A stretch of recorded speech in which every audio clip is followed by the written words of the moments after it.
There are seasons when getting out of bed feels heavier than it should. Not because something bad has necessarily happened, but instead because discouragement or defeat has quietly settled in. Many people assume that faith begins when hope returns, but Scripture often shows the exact opposite, that our hope follows obedience, not the other way around.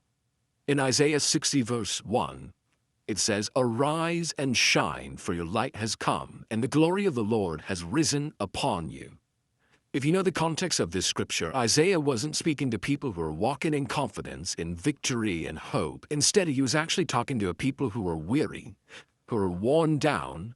They just lived through loss, uncertainty, and our God does not tell them to just feel hopeful or feel better. Instead, he says, go, arise, not meekly, not with some intimidation, but instead with confidence, with boldness.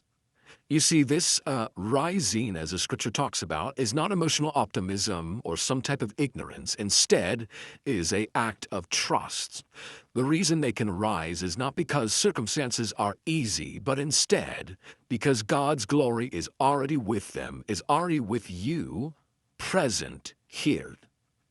Faith moves first. Feelings, I know in my own life, often follow next.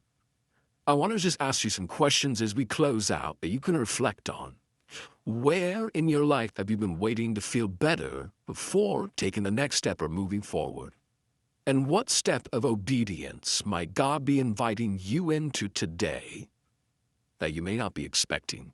And lastly, what would it look like to rise not in your strength or knowledge or confidence, but instead with intention and trust in what you know in your heart and what you know in the scripture right here, right now?